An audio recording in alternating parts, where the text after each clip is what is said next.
اس میں آپ کو گنواتا ہوں یہ امتحانات کرے کون کون سے امتحان ہیں جن سے انسان گزرتا ہے، جس کا میں نے کہا ہے کامل مرقع ہے حضرت ابراہیم علیہ السلام کی شخصیت۔ سب سے پہلا انسان کا امتحان جو ہے اس کے عقل کا، شعور کا، اس کے فہم کا، اس کی فطرت کا، اس کی جبلت کا، وہ کیا ہے؟ اس دنیا میں آنکھیں کھولنے کے بعد اللہ تعالی پر ایمان لاتا ہے یا نہیں؟ اللہ کو پہچانتے کہ نہیں؟ میرا خالق کون؟ میرا مالک کون؟ میرا پیدا کرنے والا کون؟ کون میرا محبوب ہے؟ کون میرا مقصود ہے؟ کون میرا مطلوب ہے؟ کون میرا حاکم ہے؟ کون میرا آقا ہے؟ کون ہے قانون دینے والا؟ کون ہے ہدایت دینے والا؟ یہ پہچان لینا عقل و فطرت کا پہلا امتحان ہے جس سے انسان گزرتا ہے۔ اور ظاہر بات یہ امتحان جتنا کسی ماحول میں گمراہی، شرک، کفر کے تہ برتہ اندھیرے ہوں گے اتنا ہی امتحان سخت ہوگا۔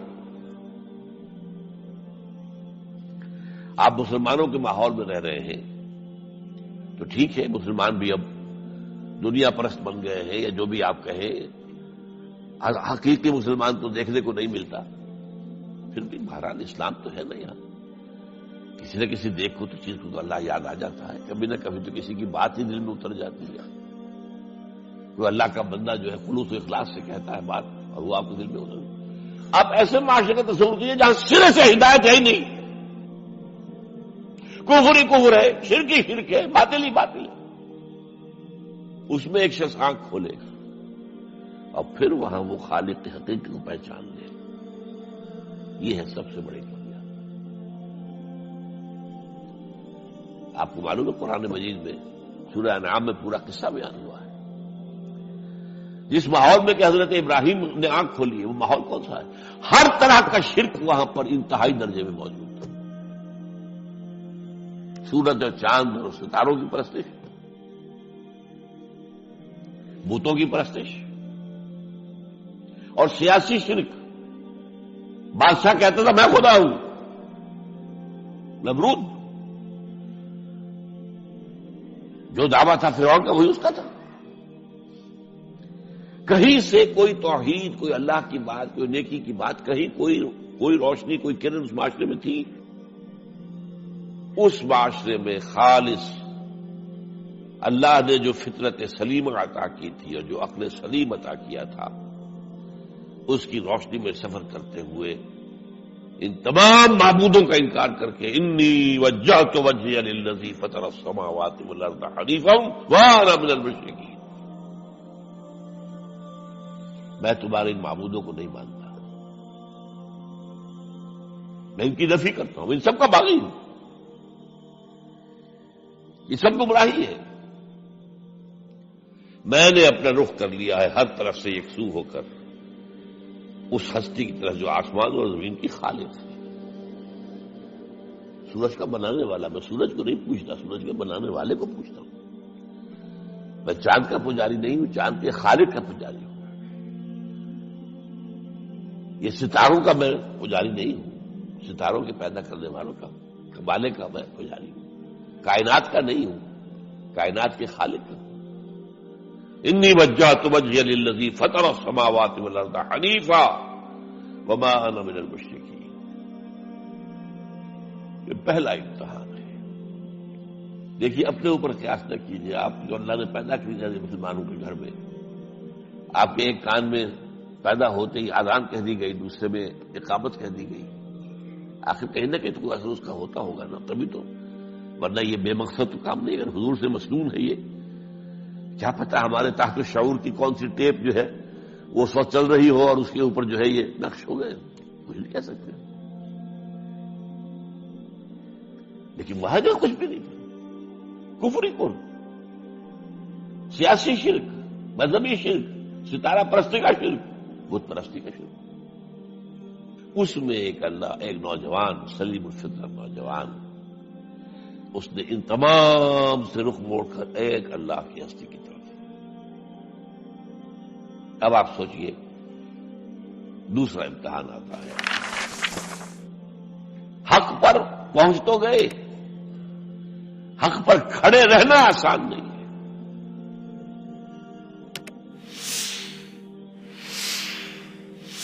اس کے لیے امتحانات آئیں گے، آزمایا جائے گا۔ الف لام میم احاسب الناس ان یترکوا ان یقولوا آمنا وهم لا یفتنون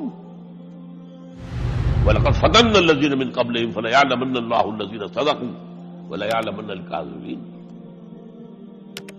ہم تو آزماتے ہیں، پھر تم نے کہہ تو دیا ربی اللہ، آپ دیکھتے ہیں تمہیں جانچیں گے، پرکھیں گے، امتحان دیں گے تمہارا۔ وہ امتحان کیا تھا؟ اسی کو کہا رسول حامیم سجدہ ان الذین قالوا ربنا اللہ ثم استقاموا، بے شک وہ لوگ جنہوں نے کہا ہمارا رب اللہ ہے اور پھر جم گئے۔ یہ جم جانا جو ہے اس استقامت میں قیامت مثبت ہے۔ سب سے پہلے گھر میں جنگ ہوئی، باپ کہتا ہے ابراہیم کیا اراغب انت عن آلہتی یا ابراہیم، اے ابراہیم یہ کیا تم میرے آلہہ، میرے جو معبود ہیں ان سے تم نے روگردانی کر دی ہے۔ اور ابراہیم سمجھا رہے ہیں یا بتے ابا جان انی قد جانی من العلم ما لم یاتک فاتبعنی اہدک صراطا سویا۔ ابا جان میرے پاس وہ علم آیا ہے جو آپ کے پاس نہیں آیا، مجھے اللہ نے وحی کے ذریعے سے ہدایت کاملہ عطا کر دی ہے، تو آپ کو میری پیروی کرنی پڑے گی۔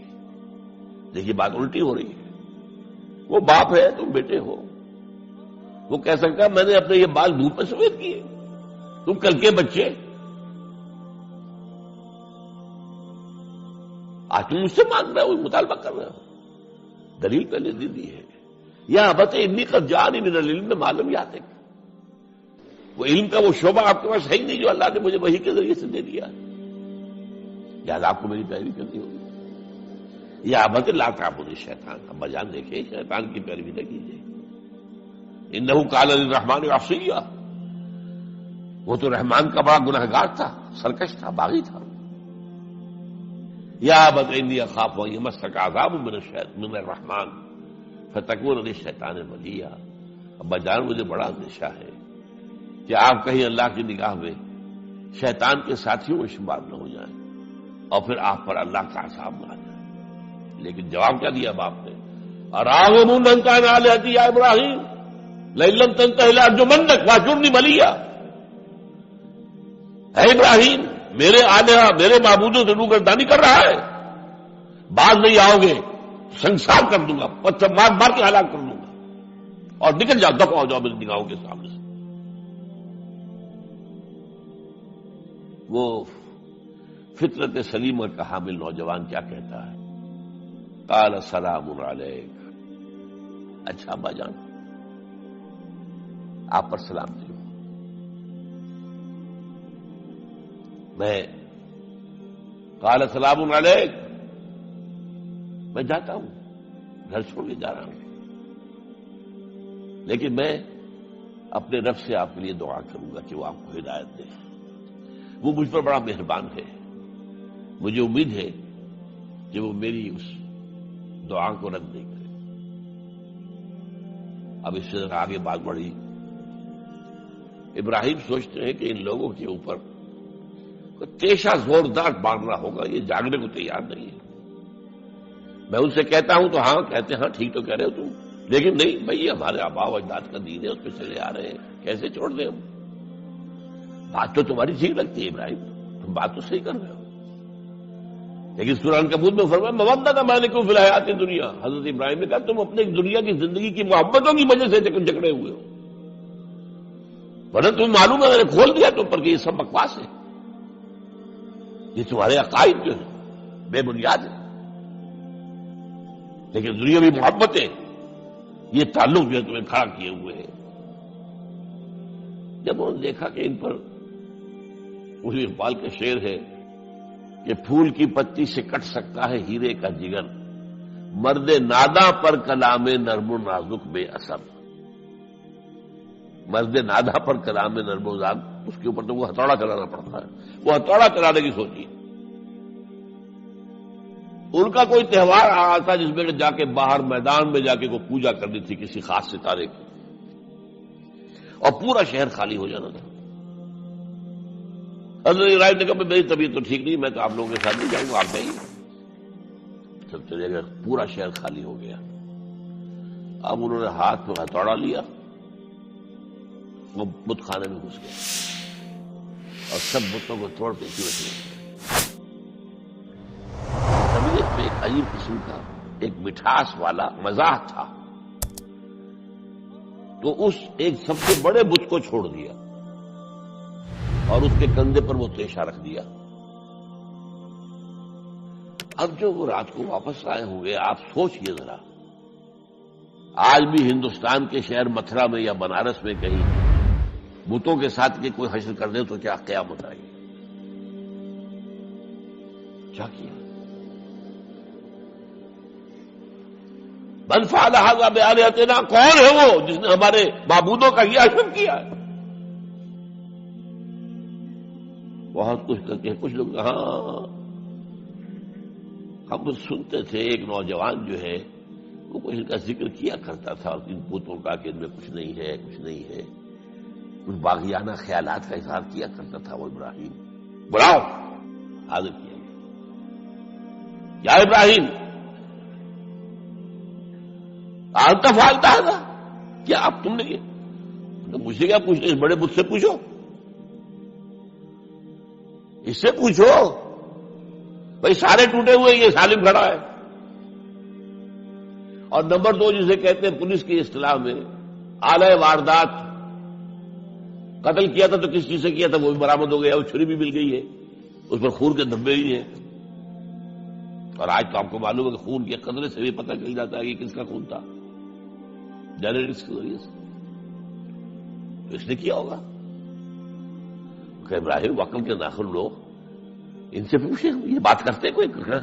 اف لکم، تم ہے تم پر، تم پوچھتے ہو ان کو جو بات تک نہیں کر سکتے، جو اپنا دفاع نہیں کر سکتے، جو اپنے آپ کو بچا نہیں سکتے۔ ایک عام انسان بھی دفاع کرتا ہے اپنا۔ فرجعوا الی انفسہم، اب انہوں نے اپنے اندر دلوں کی طرف دھیان کر کے سوچا کہ واقعی ابراہیم صحیح کہتا ہے، لیکن پھر لوٹے، پھر وہ عصبیت، پھر وہ آباء و اجداد کے ساتھ تعلق، پھر وہ معاشرتی نظام۔ انہوں نے کہا بس اس کو قتل کرو، اس کو ختم کر دو۔ یہ اس کو فیس کرنا، آپ سوچ لیجیے یہ کتنے بڑے امتحان کی بات تھی، کتنے بڑے جگر کی بات تھی۔ اچھا چونکہ وہاں نظام بھی تھا، بادشاہ کے دربار میں حاضری ہو گئی۔ ابراہیم ہم نے سنا تم ہمارے سوا کسی کو خدا مانتے ہو؟ جی ہاں، کون ہے وہ خدا؟ فرمایا میرا رب وہ ہے جو زندہ رکھتا ہے اور مارتا ہے، ربی الذی یحیی و یمیت، انا وحی امید، میں بھی زندہ رکھتا ہوں اور مارتا ہوں۔ فوراً جو ہے حکم دیا، جیل خانے سے 2 قیدیوں کو بلایا، ایک کی گردن اسی وقت مار دی، دیکھو میں نے مروا دیا کہ نہیں، ہے نہیں میرے پاس ہتھیار، اور ایک کا جان اسے چھوڑ دی، تو میں خدا ہوا کہ نہیں؟ حضرت ابراہیم نے سمجھ لیا کہ اب یہ جس قسم کی کچ بحثی میں آگے آئے، یہاں بھی کوئی ہتھوڑا چلانا پڑے گا۔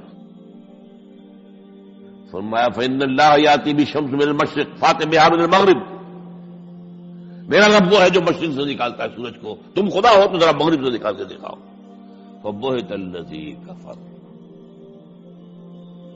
تو وہ جو کافر تھا مبہوت ہو کر اب کیا کہ آئے بائیں شائیں، فبہت الذی کفر۔ لیکن میں یہاں پہ جو زور دے رہا ہوں، آپ اس ہمت، اس قوت ارادی کا اندازہ کیجیے کہ جو ایک بڑے زبردست بادشاہ کے میں سامنے کھڑے ہو کر یہ بات کر رہا ہے، اور ڈٹ کر کرا رہا، آنکھوں میں آنکھیں ڈال کر کر رہا ہے۔ ان الذین قالوا ربنا اللہ ثم استقاموا، تتنزل علیہم الملائکۃ الا تخافوا ولا تحزنوا وابشروا بالجنۃ التی کنتم توعدون. یہ کیفیت. تو پہلا امتحان تو ہے ان مادی غلافوں میں لپٹے ہوئے ہونے کے باوجود حق کو پہچان لینا. اس مادی کائنات میں گم نہ ہو جانا، اس سے ماورا، اس سے بلندتر ہو کر اس ہستی کو پہچاننا جس نے اس کو پیدا کیا. انی وجہت وجہی للذی فطر السماوات والارض حنیفا وما انا من المشرکین. پھر اس پر قائم رہنا اور بڑے سے بڑا رزق لینا. آپ نے گھر سے نکال دیا، سیدھے چل جا رہا ہوں. قال السلام علیک ساستغفر لک ربی انہ کان بی حفیہ. موت کو فیس کیا ہے تو اس طرح کیا ہے.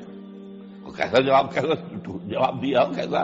میں نے کہا ایک مذاق کا انداز تھا ان کے عمل میں کہ اس سے پوچھو ایک صحیح سالم کھڑا باقی ٹوٹے ہوئے تو کرنے والا یہ سرکمسٹانشل ایویڈنس کیا ہوتا ہو.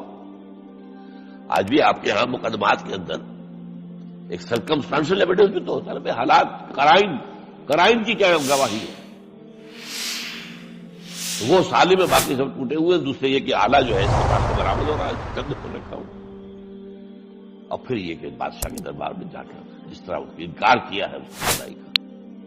ان کا ٹھیک ہے اس کو تو آگ میں ڈالو اور یہ گر جا ختم کرو اس کو بسم کرو. اچھا اس کے لیے تیاریاں کی گئی ہے. سورہ صافات میں اس کا ذکر ہے. تو اب حضرت ابراہیم دیکھ رہے ہیں کہ میرے لیے آگ کا الاؤ تیار ہو رہا ہے بہت بڑا. ایک اوپر مچان بنائی گئی ہے جہاں سے کہ ان کو پھینکنا ہے آگ میں. سب ہو رہا ہے. وہ سب یہ کس لیے کر رہے تھے. یہ نوجوان پہ ہوش ٹھکانے آ جائیں گے جب آگ دیکھے گا سامنے. ابھی تو کوئی آیا نہیں نا امتحان اس پر. اسی لیے قرآن میں آیا ہے کہ ہم نے ان کو ناکام کر دیا جنہوں نے کہ یہ آزمائش ڈالی تھی. حضرت ابراہیم کود گئے. اقبال کہتا ہے بے خطر کود پڑا آتش نمرود میں عشق عقل ہے محو تماشائے لبے بام ابھی. دیکھیے یہ دو عقلیں ہیں، یہ سمجھ لیجیے.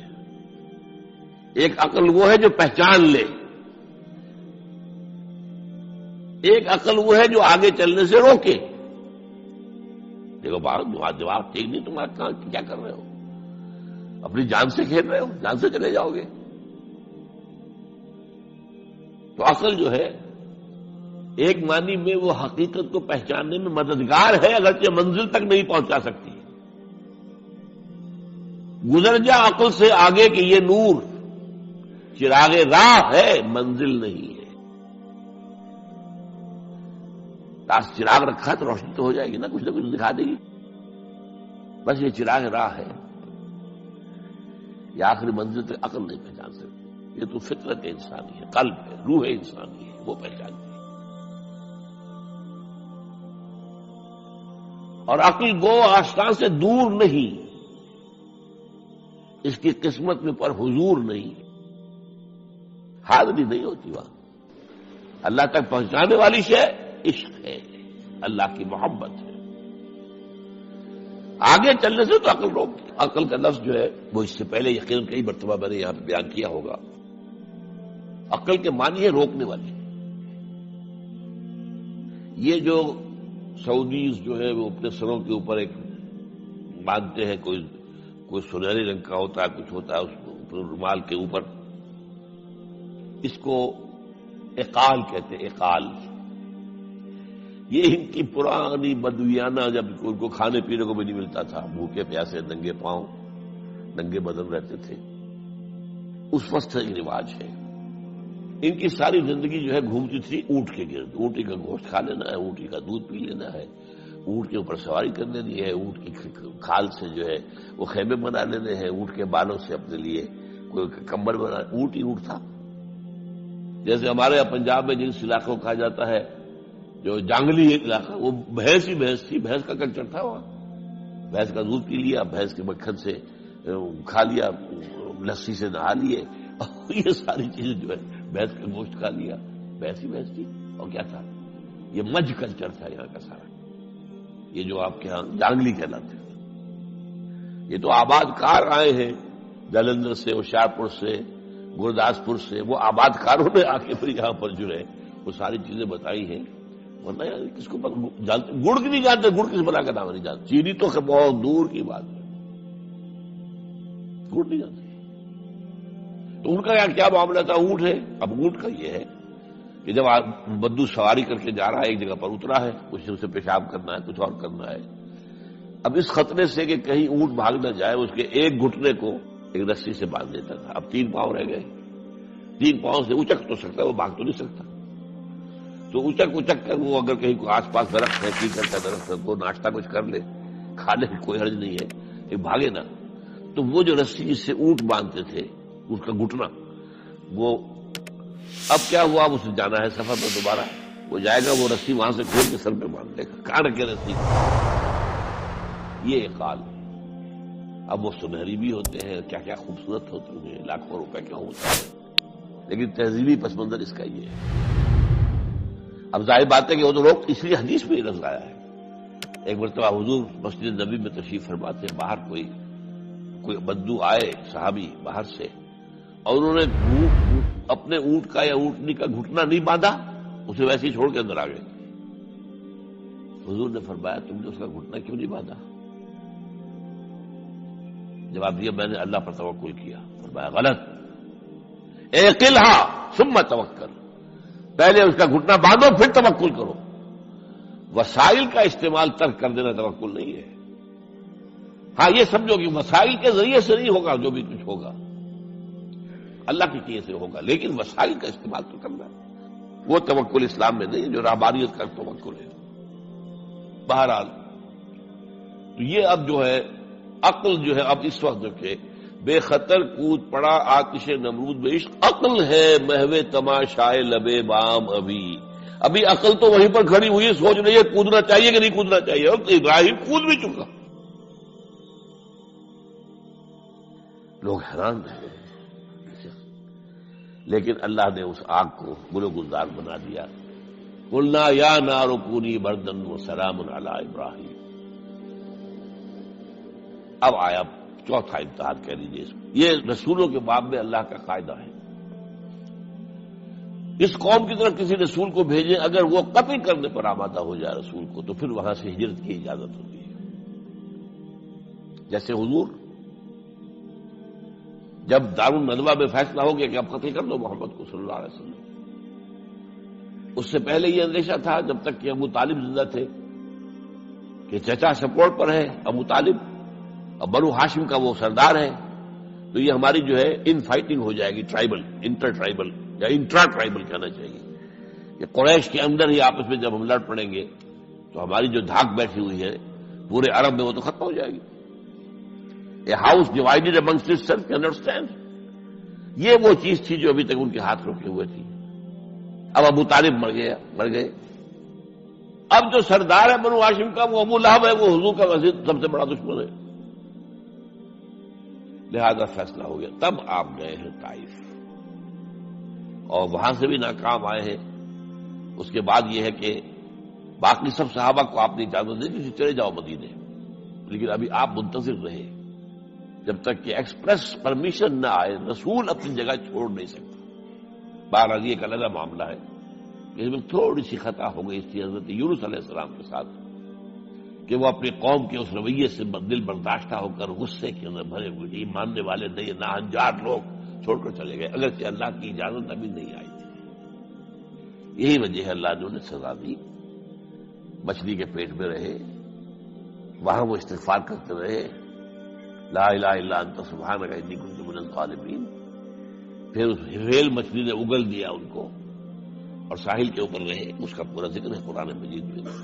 بہرحال تو یہ اب معاملہ آ گیا وطن کو چھوڑنے کا، لہذا ہجرت کی۔ اب ان قال انی ذاہب الی ربی سیہدین، ٹھیک ہے تم لوگوں کا حال یہ ہے، میں نے تمہیں ہر طرح سمجھایا، نرم بھی سمجھایا، گرم بھی سمجھایا، تمہارے اوپر ہتھوڑے بھی برسائے اور پھول بھی برسائے، تم کسی طرح ماننے والے نہیں ہو، اب تم میری جان کے دشمن بن گئے ہو، تو ٹھیک ہے پھر میں جاتا ہوں۔ انی ذاہب اللہ ربی سیہدین، رب ہب لی من الصالحین۔ ایک دعا اور نکل آئی اس وقت سے، اے اللہ مجھے صالح اولاد عطا فرما۔ 80 برس سے تجاوز ہو چکی تھی عمر، اولاد نہیں تھی۔ آپ کے اپنے خاندان سے تھی جو اہلیہ تھی سارا رضی اللہ تعالیٰ عنہ، بانجھ نہیں ہوئی، اولاد نہیں ہوئی، اللہ کی مرضی۔ بہرحال حضرت ابراہیم کے ساتھ ہجرت کرنے والوں میں حضرت سارہ بھی تھی آپ کی اہلیہ، حضرت لوط بھی تھے آپ کے بھتیجے، اور حضرت لوط کی اہلیہ بھی تھی۔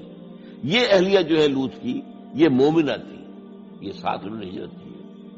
بعد میں جب انہیں اللہ تعالیٰ کے حکم سے حضرت ابراہیم نے بھیج دیا سدوم اور عامورہ کی بستیوں کی طرف، تو وہاں شاید معلوم ہوتا کوئی اور شادی کی ہے، وہ کافرہ رہی، اور اس نے جو ہے حضرت لوط کے ساتھ جو ہے خیانت کا معاملہ کیا، وہ ایک علیحدہ معاملہ ہے۔ بہرحال اس وقت جو دعا کی رب ہب لی من الصالحین، اس کے جواب میں اللہ نے فوراً ہم نے اسے ایک غلام فبشرناہ بغلام حلیم، ہم نے انہیں بشارت دے دی ایک بہت ہی بردبار حلیم الطبع متحمل مزاج بیٹے کی۔ یہ اسماعیل کی تعریف ہے، نوٹ کر لیجیے گا۔ دوسرے بیٹے ہوئے حضرت سارہ کے بعد میں، ان کو کہا گیا ہے غلام علیم عالم۔ حضرت اسماعیل کے لیے کہا گیا ہے غلام حلیم، بہت بڑے حلیم، متحمل مزاج، بہت بادشاہ۔ اس کا بھی تھوڑی سی داستان بیان کر دوں۔ حضرت سارہ کہاں کہ یہاں اولاد نہیں تھی، حضرت ابراہیم ہجرت کر کے آئے تھے، کہاں سے پیدا کہاں ہوئے تھے؟ شہر ار، یہ جو عراق کا اس وقت کا سب سے بڑا شہر تھا، صدر مقام تھا، وہاں پیدا ہوئے تھے۔ وہاں سے ہجرت کر کے کہاں آئے؟ شام میں علاقہ، خاص طور پر فلسطین کا جو ہے کنعان، یہاں آ کر آپ نے ڈیرا اپنا جما لیا، اور اس کے قریب میں ہی 2 بستیاں تھیں جہاں پر کہ وہ سوڈومی والا معاملہ جو ہے آپ کو معلوم ہے، بدترین جو ہے گندگی تھی ان کے اندر، جہاں حضرت لوط علیہ السلام کو بھیجا۔ پھر انہوں نے ایک سفر کیا مصر کا، اس کی وجہ بھی سمجھ لیجئے۔ مصر میں اس وقت جو خاندان حکمران تھا وہ عرب تھا، اصلا وہ مصری نہیں تھے، وہ فرائضہ نہیں تھے، وہ مصر کے تھے، عرب سے آ کر لوگوں نے قبضہ کیا۔ تو حضرت ابراہیم وہاں گئے، وہاں ان کی بڑی پذیرائی ہوئی۔ ایک حادثہ سا بھی ہوا کہ یہ اندیشہ تھا کہ کہیں حضرت سارہ بہت خوبصورت تھی، تو کوئی بادشاہ جو ہے، وہ بادشاہوں کے اپنے انداز ہوتے ہیں، تو کوئی جو ہے کوئی غلط حرکت نہ کرے۔ تو کہا کہ سارہ سے کہا کہ میں جب یہ مجھ سے پوچھے گا یہ کون ہے تو میں کہہ دوں گا میری بہن ہے، میں کہوں بیوی تو پھر تو وہ کہے گا ٹھیک ہے، پھر یہ اب میں لیتا ہوں اس کو، بہن ہے۔ بہرحال اس میں جو بھی ہوا، اللہ تعالیٰ نے حضرت سارہ کی عزت بھی بچائی۔ وہ معجزہ دیکھا حضرت ابراہیم کی طرف سے جو اللہ نے پیش کیا، جیسے حضرت سارہ کو مصر کے بادشاہ کی اس غلط نیت سے بچائے رکھا۔ پھر اس شخص نے جو ہے اپنی بیٹی ہاجرہ یہ خدمت میں پیش کی۔ یہ ہاجرہ کنیز نہیں تھی، یہ اصل میں یہودیوں نے مشہور کر دیا ہے۔ یہودی کہتے ہیں کہ اصل بیوی تو تھی حضرت سارہ، اور سارہ کے ہاں اولاد بعد میں ہوئی ہے، وہ ہے اسحاق کے بیٹے ہیں یعقوب کی اولاد ہم ہیں، تو اصل تو ابراہیم کی اولاد ہم ہیں۔ ہاجرہ جو ہے تو کنیز تھی، لوڈی تھی، لہذا اس کی وہ عزت ہی نہیں، اسماعیل تو وہ عزت ہی نہیں، اسماعیل کا وہ مقام ہی نہیں۔ یہ یہودیوں کا قول ہے، لیکن وہ اصل میں کنیز نہیں تھی، وہ بیٹی تھی، شہزادی تھی۔ بلکہ تاریخ نے اپنے آپ کو پھر دہرایا ہے کئی ہزار سال بعد۔ حضور نے صلح حدیبیہ کے بعد جب خطوط لکھے ہیں دعوتی بادشاہوں کے نام، شہنشاہ ایران، شہنشاہ روم، مقوقس مصر، نجاشی حبشہ، خطوط لکھے، تو مقوقس جو ایک طرح کا بادشاہ تھا، پیٹریارک تھا، جو الیگزینڈریا کا، اس نے اکرام کیا حضور کے جو سفیر تھا، ان کا بڑی عزت کی، احترام کیا، اور پھر حضور کی خدمت میں 2 جو ہے خواتین کو بھی بھیجا، اب اس زمانے میں یہی رواج دنیا کے اندر چلتے تھے. اور یہ گھوڑا بھیجا دلدل، وہ جو حضور صلی اللہ علیہ وسلم کا بہترین گھوڑا تھا. تو انہی میں سے ایک کنیز جو ہے ان سے حضور نے نکاح کیا، ماریہ قبطیہ. اور ماریہ قبطیہ سے اللہ نے اولاد دی حضور کو عمر کے آخری درجے میں. حضرت ابراہیم نام رکھا ان کا. روڈ کی سائیکل مکمل ہو رہا ہے. ابراہیم گئے تھے مصر، وہاں سے ہاجرہ آئی اور اس سے اسماعیل ہوئے، اسماعیل سے یہ ساری نسل چلی، محمد پیدا ہوئے. محمد کے نکاح میں پھر مصر سے آئی ہوئی ایک خاتون آئی ہے ماریہ قبطیہ، ان سے جو پیدا ہوئے ان کا نام ابراہیم رکھا. تو یہ گویا کہ یہ ایک عجیب سائیکل ہے. بہرحال لیکن جب حضرت سارہ نے دیکھا کہ میرے ہاں تو اولاد نہیں ہو رہی، تو حضرت ابراہیم سے کہا کہ میں آپ ہاجرہ کے ساتھ آپ جو ہے ضرور شوقت معاملہ قائم کر لیجیے، تو اللہ آپ کو ان کے ذریعے سے اولاد دے دے. مجھے تو امید نہیں ہے کہ میرے ہاں اولاد ہو. تو اس پر حضرت ابراہیم نے ان کے ساتھ وہ رشتہ قائم کیا اور اللہ نے اسماعیل جیسا بیٹا دے دیا. اب اللہ تعالیٰ نے حکم دیا ہاجرہ اور اپنے اس بیٹے کو لے جاؤ اور جاؤ وہاں بواد غیر ذی زرع، جاؤ وہاں حجاز کی اس وادی کے اندر، وادی غیر ذی زرع، وہاں ان کو چھوڑو. اب یہ امتحان دیکھیے، توکل کا امتحان. حضرت ابراہیم لے آئے، کوئی متنفس نہیں، کوئی گھاس تک پیدا نہیں ہو رہی. کوئی درخت کا ہونا تو اور بڑی بات ہے کہ کھجور کا درخت ہو یا کوئی اور درخت ہو. پانی نہیں، پانی کا ایک مشکیزہ تھا ابراہیم کے پاس، وہ چھوڑ دیا. کچھ کھجوریں تھیں وہ دے دی اور چلے. حاجرہ پوچھتی ہمیں کس کے پاس سارے چھوڑ کے جا رہے ہیں؟ اللہ، یہ ہے توکل. اللہ کا حکم ہے، دعائیں مانگ کر رب ہب لی من الصالحین فبشرناہ بغلام حلیم.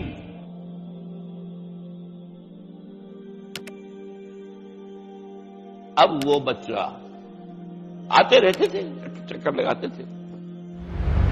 فلما بلغ معه السعی، جب وہ بچہ اسماعیل ان کے ساتھ بھاگنے دوڑنے کے قابل ہو گیا، کاموں میں ہاتھ بٹا رہا ہے، 13 برس کی عمر ہو گئی ہے، نوجوان. اب اندازہ کیجیے 100 برس کی عمر، بوڑھا آدمی، اولاد اب تک ہوئی نہیں تھی. ایک اولاد مانگ کر دعا سے اللہ سے لی ہے. اب آخری امتحان آتا، اس سے آگے کوئی امتحان نہیں. اس بوڑھے شخص کی نخل تمنا ہری ہو رہی تھی اپنے بیٹے کو دیکھ کر. فلما بلغ معه السعی قال یا بنی انی اری فی المنام انی اذبحک فانظر ماذا تری. کہتے ہیں حضرت ابراہیم بیٹے، میں مسلسل دیکھ رہا ہوں خواب میں کہ میں تمہیں ذبح کر رہا ہوں. تو دیکھو، غور کرو، تمہاری رائے کیا ہے؟ نبی کا خواب بھی وہی ہوتا ہے، اس میں کوئی شیطنت جو ہے، کوئی شیاطین جن و انس کی کوئی مداخلت نہیں ہوتی. پھر یہ کہ پے بپے 3 دن، یا بنی انی اری فی المنام انی اذبحک فانظر ماذا تری. اب جواب سنیے، وہ حلیم، یا ابت افعل ما تؤمر ستجدنی انشاءاللہ من الصابرین. ابا جان کر گزریے جو آپ کو حکم ہو رہا ہے. تومر ابرتا نہیں، تومر حکم ہو رہا ہے. جب 3 دفعہ آپ کو یہ حکم ہو گیا اللہ کی طرف سے تو پھر دیر کائے پہ. یا ابت افعل ما تؤمر ستجدنی انشاءاللہ من الصابرین. آپ مجھے انشاءاللہ صابر پائیں گے. یہ وہ صابر اور حلیم ہونے کی شان ہے، جان دینے کے لیے تیار. اب یہاں بھی دیکھیے کہ یہودیوں نے اتنی تحریفیں کی ہیں. وہ ذبیح اللہ حضرت اسحاق کو کہتے ہیں. یہ بعد میں حضرت اسحاق پیدا ہوئے، 13 سال بعد، 100 برس کی عمر کی حضرت ابراہیم کی تب ہوئی. اب وہ کہتے ہیں کہ ذبیح اللہ جو ہے وہ اسحاق ہے. اسماعیل تھے۔ مروا پہاڑی جو مروا اور یہ موریا، وہاں پر بھی انہوں نے ایک پہاڑی کا نام رکھ دیا مروا۔ وہ کہتے ہیں یہاں پر اسحاق کو ابراہیم نے ذبح کرنے کی کوشش کی، سب بکواس۔ ایک بڑی عمدہ کتاب مولانا فراہی رحمۃ اللہ علیہ کی تھی، عربی، پھر اس کا ترجمہ ہوا، الرأی الصحیح فی من هو الذبیح۔ عربی میں کتاب تھی کہ ذبیح کون تھا، اسماعیل یا اسحاق، اس کے بارے میں صحیح رائے کیا ہے، یہ اس کتاب کا موضوع ہے۔ تو انہوں نے تورات کے حوالے سے ثابت کیا ہے۔ اصل میں ہوتا کیا ہے، چور لاکھ چیزیں چھپا بھی جائے اپنی تو کہیں نہ کہیں کلو چھوڑ جاتا ہے۔